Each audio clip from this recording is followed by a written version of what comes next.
morning. Today is May 20th, 2022. I wanted to share an exciting update from the perennial portion of the garden, and that is that these Heliopsis, these Heliopsis burning hearts are just doing incredibly well. I started these from seeds last year, and over here I have, these are some Rudbeckia, and I'm not sure of the variety because after the Sahara Rudbeckia started to call it a day, I did throw in a lot of other varieties of seed, including this variety of Rudbeckia, which is the Prairie Glow. And it is actually really similar to the Burning Hearts Heliopsis. Very similar flower pattern, the color, and same sort of dark purpley. Well, maybe, yeah, looks like this has the same dark purpley stem. But I put that in, and I put a couple other Sunset Cherokee, I think, and a couple other yellow varieties. But I think it's really exciting to point out that this time last year, these were a fraction of what the growth was on the Rudbeckias, the Black Eye Susans, and this year they are just taking off like mad, and I just cannot wait. And in addition to those doing super great, everything is actually doing really great, which is sort of an issue because I already took out, I had pink or purple coneflower, some echinacea here and here. There was another plant there last year, but that one didn't come back up. As you can see, I've yet to weed in here, but what are you gonna do? But this is the giant purple hyssop. They're the Agastache. Don't really know which is the proper pronunciation, but, and this should grow to be about 4 feet tall, 4 to 5 feet. And this, look how gorgeous. Oh, I can't. Look how gorgeous this purple is on the leaves here. That is just, it's like that eggplant purple. So gorgeous. But this should also be about 4 feet tall. Last year it only grew to about a foot, and it didn't bloom until like the very end of the season. In the center here is some wild Russian sage.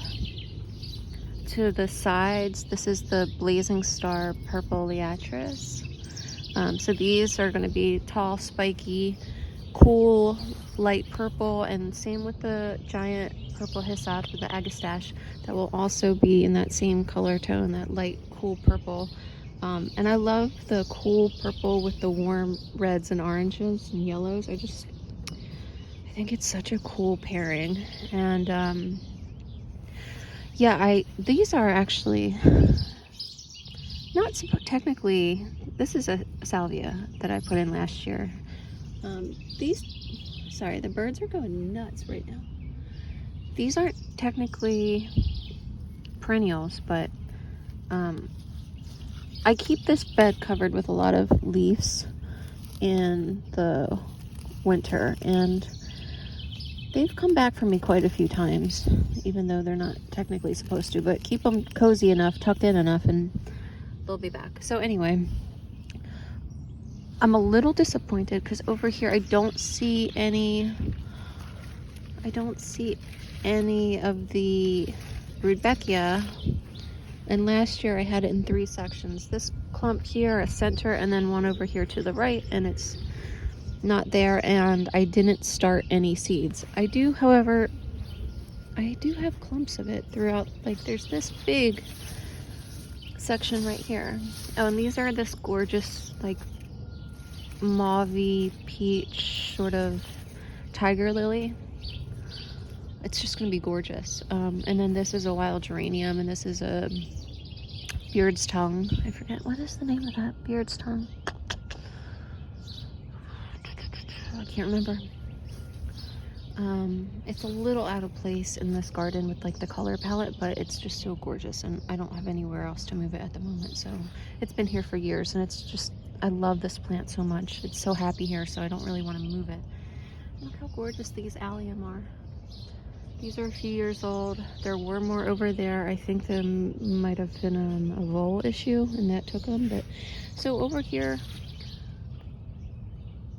if I just can't tell if these are the same or not. This looks a lot like a hyssop. Oh, there's one way you can tell. Hold on, let me get in here and smell it.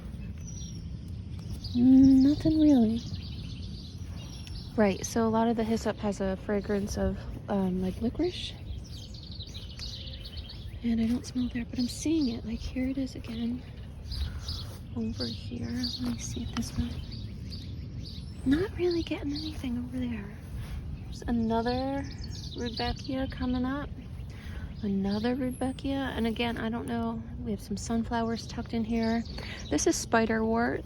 This is super gorgeous, but really invasive. I swore I pulled out every last piece that I could find a couple years ago, and clearly that did not happen because it's all over. So yeah, more Rudbeckia, maybe more Hyssop, Agastache. If anybody knows, you can tell me. Is that beautiful? This Spiderwort comes in usually 3 different colors too. It'll bloom white, purple, and pink, and it's really beautiful. But it opens in the morning and then closes, so you get the benefit of the structure, which is really great. But if you're looking for color, it's not your best bet. So yeah, I tucked in these sunflowers when they're in the last couple days. My plan is to put a Tithonia in here. I started the seeds I don't know, feels like a long time ago, but they haven't come up yet, so I don't know what's going on with that. I'm pretty sure they do need a bit of time, but I don't recall it ever taking this long. I started a yellow variety, which I haven't grown before, and maybe it comes with that territory, but I'm not sure. So like over here, which you can barely see, I have a yarrow. It's really precious pink yarrow. But it's getting taken over by all this spiderwort, so I'm gonna have to deal with that. And the peonies putting buds on. Very exciting. So, right. I'm gonna have to fill in something around this area. I should be able to dig up something from another part of the garden, even if it's just some Rudbeckia from the other side there. But if you can imagine the gray, purple sage in the center, the burning hearts Heliopsis coming in strong on the sides, nice and tall. The Liatris comes to about maybe 2.5 feet tall, so it's not super tall, but I do have that in the back. Oh, and then of course the mother load here. Trifolia? No, I forget what this is called, and it does look like something's going to town here. But this is a huge, tall, yellow sort of daisy family kind of plant. I'll put the title or the name in the description below. And the last of the tulips. I can't bring myself to get rid of these until it's absolutely like last minute. I just love the wave sort of pattern in the leaves and the colors, like the transformation from the green to this. Isn't that beautiful? So yes, it should be very exciting soon, and well, it's already very exciting because it's a garden, and that's what happens when you have a garden. All sorts of stuff happens. Like I put some containers 3 feet high in the next to the house, and somehow a bunny decided to get into one and make a nest, and a bird decided to go in the other and make a nest. And my whole purpose in doing that was to keep the bunnies out, because we have a lot of bunnies and they do love feasting at the Bell Buffet, and somehow they got in there. So yeah, those are, I don't know, some kind of weed I gotta get, but they're pretty cute. But they fill up a lot of space too. Oh, and the star of the show over here. I'm gonna have to get this out of the way here. This is a Rosa Sharon, but down here, this guy right here